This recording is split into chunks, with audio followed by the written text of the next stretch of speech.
તો આ જ મુદ્દા પર ચર્ચા કરવા માટે આપણી સાથે ગેસ્ટ જોડાયા છે પ્રફુલભાઈ ત્રિવેદી, મંતવ્ય ન્યૂઝના એસોસિએટ એડિટર છે, નિલેશભાઈ સોલંકી બીજેપી નેતા છે, મુકેશભાઈ પંચાલ કોંગ્રેસ નેતા છે. આપ તમામનું સ્વાગત છે આ ચર્ચામાં. પ્રફુલભાઈ, સૌપ્રથમ પ્રશ્ન આપને કરવા માંગુ છું.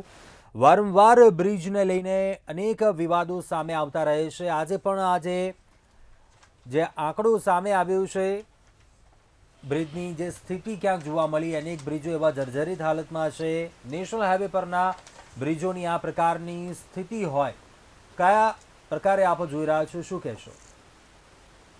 જે ગુજરાત છે એ ભાજપની પરિભાષામાં રોડ, રસ્તા અને બ્રિજની હાલત અત્યંત ખરાબ છે. લગભગ તમામ રોડ, તમે તમામ શહેરોના રોડ જુઓ, તમે ચોમાસા પછી જર્જરિત થઈ ગયા છે. હાઈવે ઉપર પણ ઠેર ઠેર ખાડાઓ પડી ગયા છે. તમે અમદાવાદના રોડ બધા જુઓ કે દિવાળી પહેલાં બધા રોડ થઈ જશે, નવરાત્રી પહેલાં બધા રોડ થઈ જશે, હજુ કેટલાય રોડમાં એના જે પડેલા જે ખાડા હતા ચોમાસામાં એ યથાવત છે. ક્યાંક ક્યાંક થીગડા મારે છે, થીગડા પાછા અઠવાડિયામાં નીકળી જાય છે ને ત્યાં ધૂળ ઉડે છે. હવે જે કેન્દ્રીય મંત્રી નીતિન ગડકરી, કે જેમનું ખાતું ખૂબ જ વખણાય છે, જેમની કામગીરી ખૂબ જ વખણાય છે, એમણે સંસદની અંદર માહિતી આપતા બાબુભાઈ દેસાઈના પ્રશ્નના જવાબમાં એમણે એમ કહ્યું કે નેશનલ હાઈવેના 28 રોડ ખરાબ છે, 5 બ્રિજ છે ફરી બનાવાયા છે, 10નું સમારકામ ચાલુ છે ને 9 તો અત્યંત બિસ્માર છે. હવે આ તો થઈ કેન્દ્ર સરકારના હસ્તકના નેશનલ હાઈવેની વાત. હવે જો સ્ટેટ હાઈવેના તમે બ્રિજીસ જુઓ અને શહેરોની અંદરના આંતરિક બ્રિજીસ જુઓ, સુરત છે, વડોદરા છે, રાજકોટ છે, અમદાવાદ છે, ગાંધીનગર છે, એ બધાના જે ત્યાં શહેરના જે બ્રિજીસ છે એની હાલત પણ એટલી જ ખરાબ છે. સ્ટેટ હાઈવેના અનેક જે નવા બનેલા બ્રિજ છે એ પહેલાં જ ચોમાસે એનો કેટલોક ભાગ તૂટી જાય છે. તમે જુઓ કે ખોરજ પાસે છે, નવો જ બનેલો બ્રિજ છે એસજી હાઈવે ઉપર, પહેલાં જ ચોમાસે એમાં ગાબડા પડી ગયા હતા.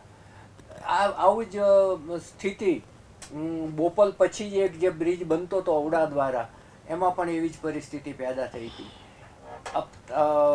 અનેક બ્રિજ એવા છે કે જેની સામે ફરિયાદો ઉઠી હતી અને પછી તો એમણે બ્રિજની જે ક્ષમતા છે એ યથાયોગ્ય છે, એમાં ટ્રકો ઊભી રાખીને ફોટા પાડીને પણ એમની સાબિતી આપવી પડી એમના કોન્ટ્રાક્ટરોએ. પરંતુ બ્રિજની કામગીરી નબળી થાય છે એ હકીકત છે. તમે અમદાવાદનો સૌથી ખરાબ જે દાખલો છે, અમદાવાદના નહીં ગુજરાતના વહીવટી તંત્રના ઇતિહાસનો સૌથી ખરાબ દાખલો હોય તો એ હાટકેશ્વર બ્રિજ છે. 42 કરોડના ખર્ચે બનેલો બ્રિજ ઓછામાં ઓછા 50 વર્ષ ચાલવો જોઈએ, એ 4 વર્ષમાં જવાબ દઈ દીધો અને ઉપરથી અવર જવર બંધ કરવી પડી. આ તો અમદાવાદ મ્યુનિસિપલ કોર્પોરેશનના ઉચ્ચ અધિકારીઓ અને એન્જિનિયરોનું નાક કાપીને હાથમાં આપી દીધું છે અજય ઇન્ફ્રાસ્ટ્રક્ચરે. તમે જુઓ કે આ આખી જે છે ને એ ઐતિહાસિક નામોથી ગુજરાતના વહીવટી તંત્રના ઇતિહાસમાં લખાઈ છે. આ કોઈ નાની વાત નથી હાટકેશ્વરની. તમે જુઓ કે પ્રજા કેટલી હેરાન થાય છે. છેલ્લા 4 વર્ષથી ઉપર વાહન વ્યવહાર બંધ કર્યો, નીચે ટ્રાફિક જામ થાય છે. ચોમાસામાં પરિસ્થિતિ બહુ જ ખરાબ હતી, એમાં પણ રોડ સાંકડી જગ્યાએ બ્રિજ બનાવ્યો હોવાથી સર્વિસ રોડ અત્યંત સાંકડા છે. 24/7 ત્યાં ટ્રાફિક જામ થાય છે અને બંને બાજુના જે દુકાનદારો છે ને એનો ધંધો બિલકુલ ચોપટ થઈ ગયો છે. આ દુકાનદારોએ ઓછામાં ઓછું 5 વખત તો દેખાવો કર્યા પણ કોઈએ સાંભળ્યું નહીં એટલે થાકીને બેસી ગયા, કારણ કે ત્યાં કોઈ વાહન ઊભું રહી શકે એવી પરિસ્થિતિ જ નથી કે એને ત્યાં ગ્રાહક આવે. એટલે અને હવે આ જે જર્જરિત બ્રિજ છે એ જે 6 મહિનામાં તોડી પાડવાનો હતો એ જે 2 વર્ષ 2.5 વર્ષ થયા તો એમનામાં જ ઊભો છે. એ તોડશે ક્યારે, નવો ક્યારે બનાવશે અને નવો બનાવીને એનું લોકાર્પણ ક્યારે થશે, એ કામ ચાલુ થયા પછી બીજા 3 વર્ષ પ્રજાએ એ જ ધુમાડા, એ જ અવાજ અને એ જ જે કામગીરી ચાલુ હશે એના જે પ્રદૂષણ છે એ સહન કરવાનું આવશે. લોકો ખરેખર ત્યાંના ત્રાસી ગયા છે અને હવે તો ટર્નિંગ પોઈન્ટ વિચિત્ર પ્રકારનો આવ્યો છે કે એ જ અજય ઇન્ફ્રાસ્ટ્રક્ચર પાછો એમ કહે છે કે અમને કરવા દો, 120 કરોડમાં એ તોડીને અમે કરી આપીએ એમ. પહેલો હતો 42 કરોડનો, હવે 120 કરોડની વાત છે. એટલે ખાતર ઉપર દિવેલ છે, કારણ કે પ્રજાના ટેક્સના પૈસા છે, ઉડાડો બાપા, કોઈને કંઈ પડી નથી. એટલે આ જે હવે અજય ઇન્ફ્રાસ્ટ્રક્ચર શા માટે આવો આગ્રહ રાખે છે, અને કેટલાક રાજકીય લોકો પણ એના પક્ષકાર છે. હવે એ એટલા માટે કે એ બ્લેક લિસ્ટેડ થયેલ છે. હવે જો એને કામ મળે, બ્લેક લિસ્ટેડ કંપનીને કામ ના આપી શકે. એટલે જો કામ આપવું હોય તો એને બ્લેક લિસ્ટમાંથી બહાર કાઢવા પડે. એટલે ઓછામાં ઓછા 5 વર્ષ બ્લેક લિસ્ટ રહેવા પડે. એ 1 વર્ષમાં જ બ્લેક લિસ્ટમાંથી નીકળી જાય. અને એને બ્લેક લિસ્ટ કરતાં પણ એટલા માટે વાર કરવામાં આવી હતી કે એમનો 418 કરોડનું ટેન્ડર પાઇપલાઇનમાં હતું, એ પાસ થઈ ગયા પછી એને બ્લેક લિસ્ટ કરાય. કારણ કે બ્લેક લિસ્ટનો નિયમ એવો છે કે વર્ક ઓર્ડર આપ્યા પછી કામ બંધ ના કરી શકાય, નવું કામ ના અપાય. એટલે એ વખતે બ્લેક લિસ્ટ કરતાં પણ કોર્પોરેશને ઘણો સમય લગાવ્યો હતો. અને આ જે હાટકેશ્વર બ્રિજ છે એના માટે હું ફરી એકનો એક શબ્દ વાપરું છું. આ ઐતિહાસિક નામોશી છે ગુજરાતના વહીવટી તંત્રના ઇતિહાસમાં. હવે સુરતની વાત કરીએ કે સુરતમાં આજે એવા સમાચાર આવ્યા છે કે એક બ્રિજ 60 કરોડ રૂપિયામાં બનાવવા માટે આપ્યો છે, એ 6 વર્ષથી અધૂરો પડ્યો છે. અને ઓછામાં ઓછી સુરત મ્યુનિસિપલ કોર્પોરેશને 25 નોટિસ ફટકારી છે. અને ત્યાંય તે મહેસાણાની અજય પ્રોટેક્ટ નામની એજન્સી છે કોન્ટ્રાક્ટરની, એ એને ગોળીને પી ગઈ છે, કોઈ જવાબ નથી આપતું. અને 24 કરોડ તો અત્યાર સુધીમાં ચૂકવાઈ પણ ગયા છે. અધૂરા પડેલા બ્રિજમાં ઘાસે ઉગી ગયું છે. અને બ્લેક લિસ્ટ કરવા માટે ત્યાંના કમિશનરે દરખાસ્ત મૂકી, ભાઈ આને બ્લેક લિસ્ટ કરો. નોટિસોને જવાબ નથી આપતો તો ત્યાંના જે સત્તાધારી પાંખ છે, ભાજપનું શાસન છે, એ લોકોએ એ દરખાસ્તને દબાવી રાખી, બ્લેક લિસ્ટ નથી કરતા. આ કયા પ્રકારની સાંઠગાંઠ છે કોન્ટ્રાક્ટરો સાથે, એ આમાં ખુલ્લું પડે છે. કેમ કે એ જે કોન્ટ્રાક્ટરો છે એ બધા જ ચૂંટણી વખતે વરસી પડતા હોય છે ચૂંટણી ભંડોળ આપવા માટે. હવે તો 1.5% ને 2% ને એવા રિવાજો થઈ ગયા છે કે આપો પછી જ તમારું જે ટેન્ડર છે એ એજન્ડા ઉપર આવે. આ જે SBIનું કૌભાંડ થયું ને એનું મિની કૌભાંડ તમામ કોર્પોરેશનોમાં ચાલે છે. અને છેલ્લી વાત કરી લઉં કે અમદાવાદ રાજકોટ જે 6 લેન બ્રિજ બન્યો ને, એમાં અહીંથી બગોદરા વચ્ચેનો જે બ્રિજ છે એ કોઈ ખુરાના કરીને કોન્ટ્રાક્ટરને આપવામાં આવ્યો હતો. એણે ઓછામાં ઓછા 6 જેટલા બ્રિજ અને અંડરપાસ ઉડાડી દીધા છે. અને ત્યાં એમણે એમ કહ્યું કે આ વાયેબલ નથી. જો વાયેબલ નથી તો ત્યાંના રોડ એન્ડ બિલ્ડિંગ ખાતાના એન્જિનિયરે ટેન્ડરમાં મૂક્યું કેમ હતું? વાયેબલ નહોતું તો અભ્યાસ કર્યા વગર મૂક્યું હતું. અને હવે તમે કહો છો કે વાયેબલ નથી, એટલે પાછું એ જ તંત્ર સ્વીકારી લે છે કે વાયેબલ નથી. અરે ભાઈ, તમે બાવલાના જે 4 રસ્તા છે, બાવલા ગામ પાસેના 24/7 ટ્રાફિક જામ રહે છે. રાત્રે પણ ત્યાં ટ્રાફિક જામ હોય છે. શા માટે બ્રિજ નથી કરતા? GIDC પાસે એક અંડરપાસ હતો, એ ઉડાડી દીધો. કોઈ પૂછવા વાળું છે કે નહીં? બહુ મોટો પ્રશ્ન છે. નિલેશભાઈ, બ્રિજને લઈને વારંવાર સવાલો, વારંવાર વિવાદ, ગુણવત્તાને લઈને સવાલ થાય, ક્યાંક થઈ શું રહ્યું છે? આ શું કહેવું છે આપનું? જી કુંજભાઈ, નમસ્કાર. બહુ જ સારો વિષય લઈને આવે છે મંતવ્ય, અને ખૂબ અભિનંદન છે કે જે જનતાને વાચા આપતા પ્રશ્નો લઈને આવો છો.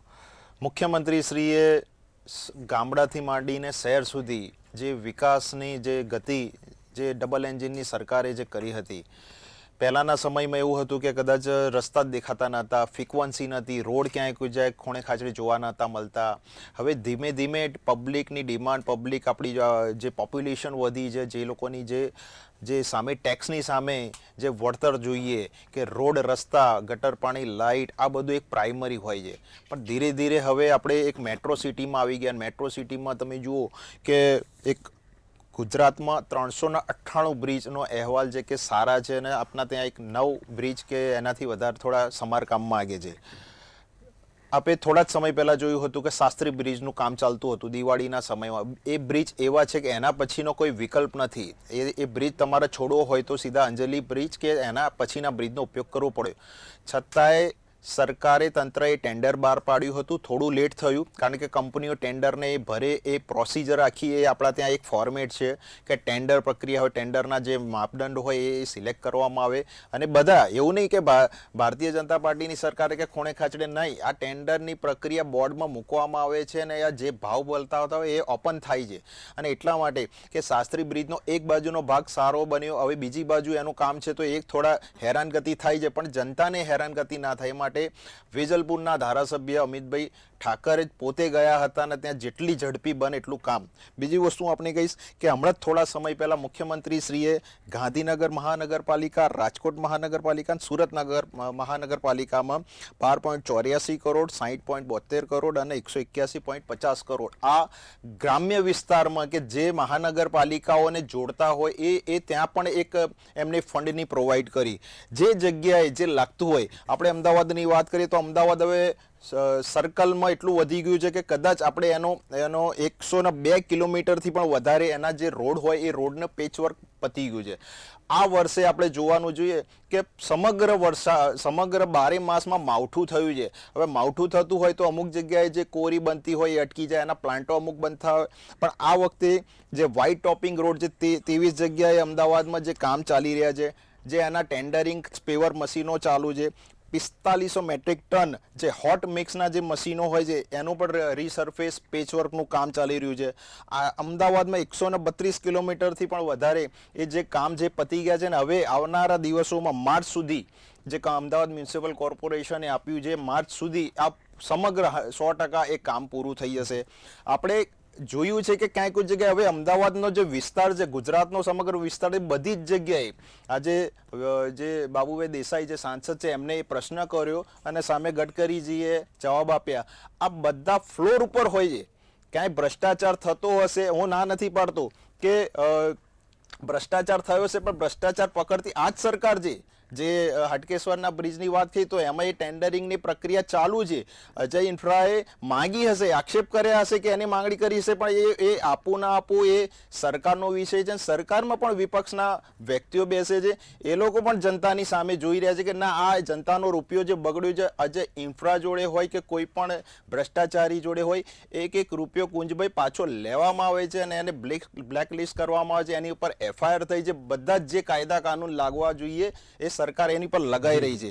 ચલો મુકેશભાઈનો મત સાંભળીએ. મુકેશભાઈ, આ તો જનતાની કમાણી છે, લોકો પણ ઈચ્છે કે ક્યાંક સારી સુવિધા મળવી જોઈએ, પરંતુ ક્યાંક હેરાન પરેશાન પણ જનતા થતી હોય છે. ઘણા એવા આપણે એક નહીં પરંતુ આવા તો અનેક કિસ્સાઓ છે, એક આપણે ગણતરી નથી કરતા, પરંતુ વારંવાર આ બ્રિજને લઈને વિવાદ, ગુણવત્તાને લઈને અનેક સવાલ ઉઠ્યા, આંકડા પણ જે ક્યાંક સામે આવ્યા.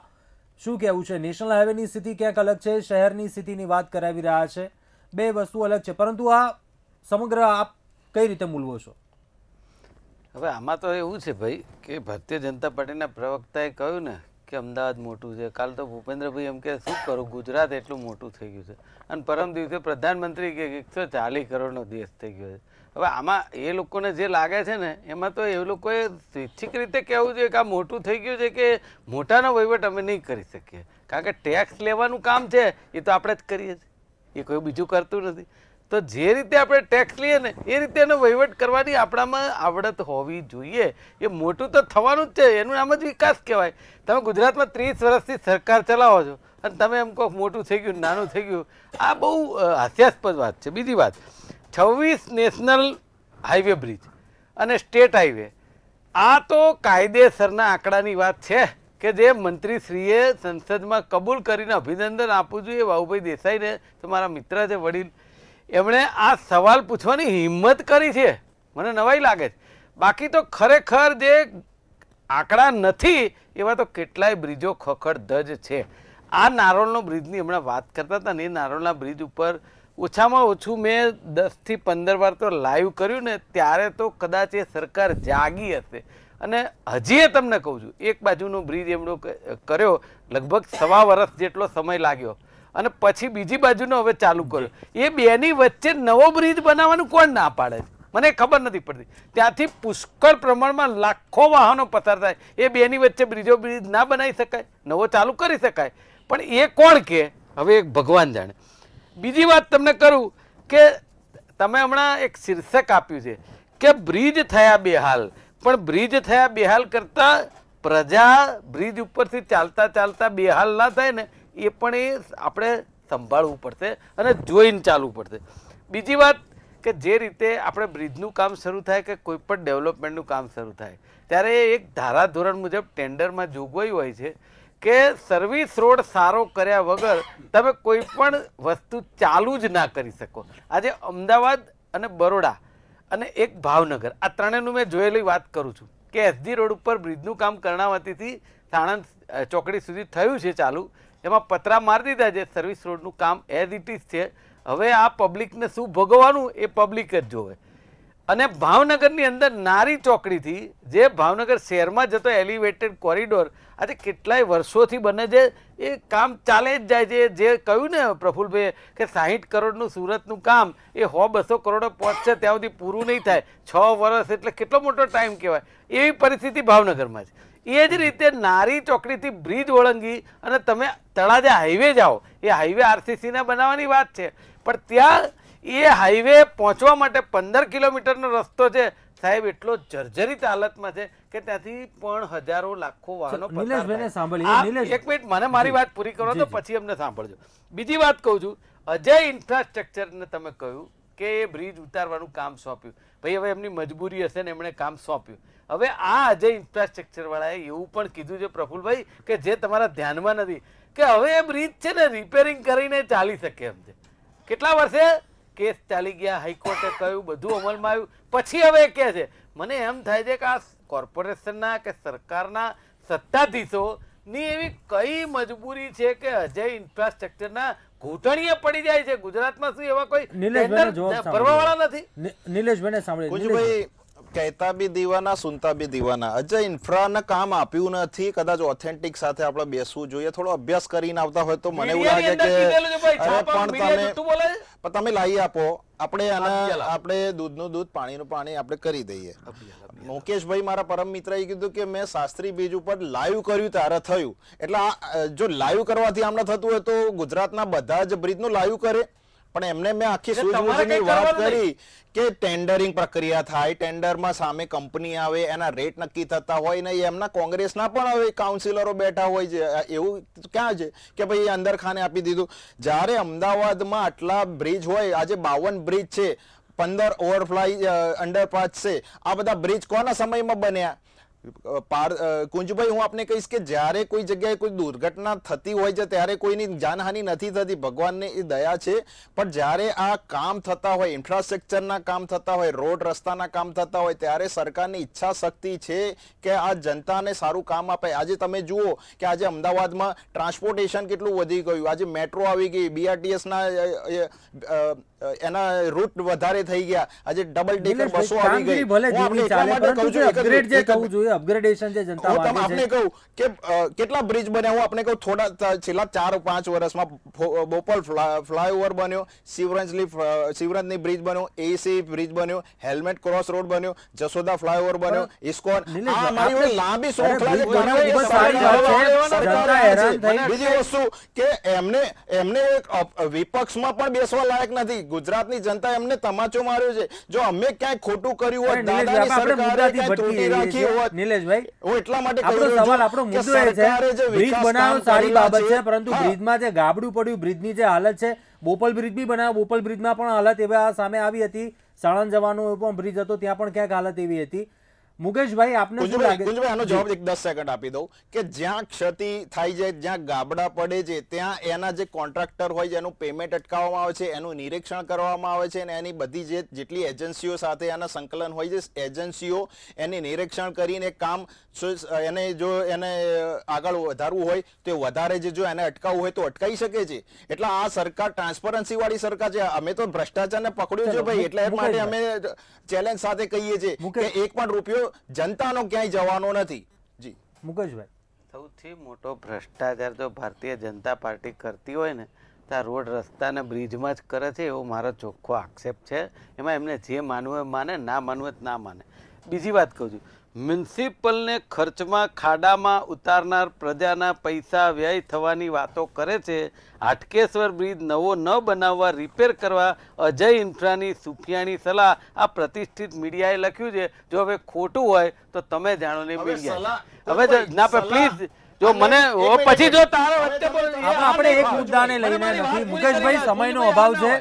મુકેશભાઈ કામ આપો, આમાં બેમાં કેટલો ફરક પડે છે? ટર્નમાં કહેવાનું આ લખી રાખો તમે. લખી રાખ્યું છે, આ રહ્યું લખી મુકેશભાઈ, સમય ઓછો છે. આપણે મુદ્દા ઉપર મારી વાત કરવાની હોય ત્યારે તમે કોઈ એમનો જવાબ લઈ લે. હવે ના, આપ જણાવી દો. આપની જ વાત કરું જવાબ છું. માંગો, સલાહ અને કામ આપો, મુકેશભાઈ, બંનેમાં જણાવો. કેટલો મુકેશભાઈ. ભાવ છે? જો કુંજભાઈ, સૌથી વહેલી વાત એવી છે કે એમનું એમ કેવું છે ગુજરાતના બધા બ્રિજો તમે લાઈવ કરો તો થઈ જશે. એટલે તમે સરકારમાં બેઠા છો, તમારે કંઈ કરવું જ નથી, તમારા ધ્યાને આવતું નથી. પ્રજાના ટેક્સના પૈસા જે તમારી પાસે આવે છે એનો વહીવટ કરવા તમને મત આપ્યા, તો તમે આજે 156 તમે ઘેર બેઠા છો એવું તમે કઈ રીતે કહી શકો ભાઈ? તમે શું સત્તાના મદમાં આ વાત કરો છો? એટલા માટે કે તમે 1,56,00,000 મતોથી માત્ર 156 સીટ આવી છે અને ગુજરાતની અંદર 4.5 કરોડ મતદારો છે. આ સમજ બહારની વાત છે તમારી. એટલે તમે છે ને ભાઈ, વચ્ચે ના બોલો પ્લીઝ. મારું કેવું એવું છે કે તમારી સમજ શક્તિનો અભાવ છે. તમે જોઈ લો બરાબર કે વિરોધ પક્ષ સેના માટે બોલે છે. તમારે તો કોઈ બોલે જ નહીં. તમારે ભ્રષ્ટાચાર કરી નાખવા. રોજે રોજ કૌભાંડ આવે છે. સવારે તમે પેપર ખોલો કૌભાંડ, ટીવી ખોલો કૌભાંડ, નકલી ડોક્ટર, નકલી કચેરી, નકલી મામલતદાર, હવે ઈડીએ નકલી આવી. અરે કોઈ સરકારે નથી પકડ્યું, કોઈ સરકારે નથી પકડ્યું. આ ખ્યાતિ કૌભાંડ છે ને સાહેબ. સમયનો અભાવ છે. મુકેશભાઈ, આપને પ્રશ્ન કરું છું. મુકેશભાઈ, તમારે કબૂલવું ના હોય તો કઈ વાંધો નહીં. ખ્યાતિ કાંડ તમે પકડ્યો નથી.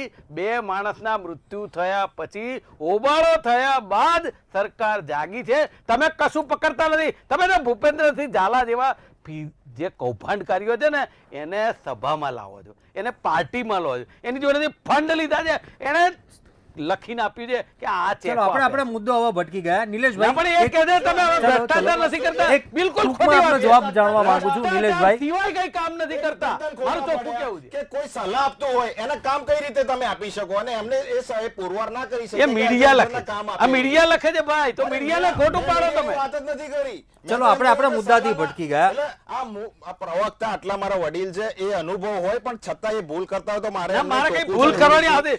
તમે કે જો એમના લાઈવ થી કામ થતા હોત તો બધી જ જગ્યાએ સમગ્ર ભારતમાં લાઈવ કેમ ના કરે? તમને નથી ખબર પડતી? એ ના સમજી વાત કરી કે લાઈવ કરવાથી કામ થયું. અરે ભાઈ, તો ટેન્ડરો નથી થતા, એ કંપનીઓ નથી આવતી, એના જે રેટ હોય નક્કી નથી થતા, એની પ્રોસેસ નથી થતી. તમારા સમયમાં નિલેશભાઈ, ચલો, સમયનો અભાવ છે. પ્રફુલભાઈ, આપને પ્રશ્ન કરવા માંગુ છું.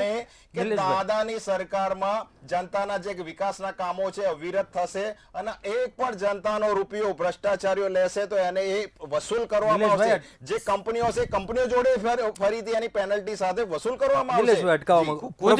મારી એક વાત, 40 કિલોમીટરનો રસ્તો બની જાય અને ટોલ ટેક્સ ઠોકી દો તમે પ્રજા ઉપર. શેના માટે ટોલ ટેક્સ? નીતિનભાઈ ગડકરી જે મંત્રી છે દેશના, એને ના પાડી છે કે નહીં આપવાનો, રોડ પૂરો થાય નહીં ત્યાં સુધી. તો શેના માટે ટોલ ટેક્સ ઉભા કરી દીધા? પ્રજાને લૂંટવાનો ધંધો કર્યો છે, બીજું કંઈ કરતા નથી.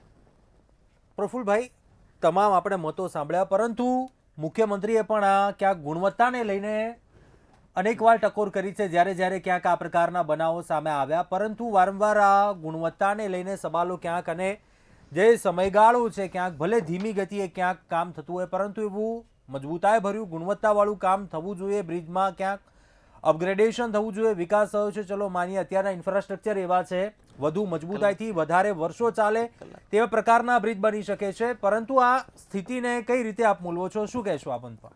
આમાં છે ને બધા જ એની સાથે સંકળાયેલા જે છે ને એ બધા જ લોકો બેદરકાર છે ને બધા જ લોકો મોટા ભાગના ભ્રષ્ટ છે. જો સૌથી મોટી વાત એ કે કોર્પોરેશને જે કોન્ટ્રાક્ટરને કોન્ટ્રાક્ટ આપ્યો એના ઉપર વ્યાજબી સુપરવિઝન કેમ નથી થતું. બીજી વાત એ કે એ જે અંદર મટીરિયલ વાપરે છે એ મટીરિયલના વારંવાર લેબ ટેસ્ટ કેમ નથી થતા, કે એમને સ્પેસિફિકેશનમાં લખ્યા પ્રમાણેનો માલ વાપરે છે કે નથી વાપરતા, કેમ એ કોઈને જોવાની નથી પડી. ત્રીજી વાત એ છે કે એ જ્યારે ભૂલો કરે ત્યારે કોર્પોરેશનનો એક પણ અધિકારી કે એન્જિનિયર સસ્પેન્ડ નથી થતો. માત્ર પેલા અજય ઇન્ફ્રાસ્ટ્રક્ચરના બ્લેક લિસ્ટ કરી અને છાતી ફૂલાવીને સરકાર ફરે છે. કેમ કોઈ એન્જિનિયર સામે પગલાં ના લીધે? ભાઈ તમે સુપરવિઝન કેમ નથી કર્યું?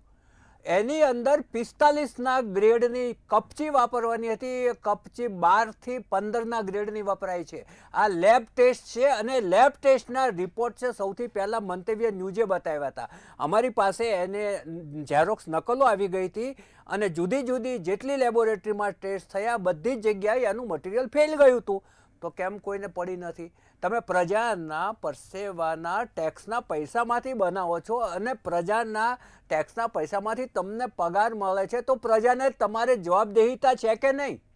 આ બહુ મોટો પ્રશ્ન છે. અને જેટલા બ્રિજ છે એમાં એવી કોઈને કોઈ ખામી રાખી દે છે. દાખલા તરીકે ઇન્કમટેક્સ બ્રિજ થયો ત્યારે પહેલો વરસાદ આવ્યો ત્યારે ખબર પડી કે પાણીનો ધોધ આખો મહાત્મા ગાંધીજીની પ્રતિમાના માથે જલાભિષેક કરે છે. પછી દોડ્યા.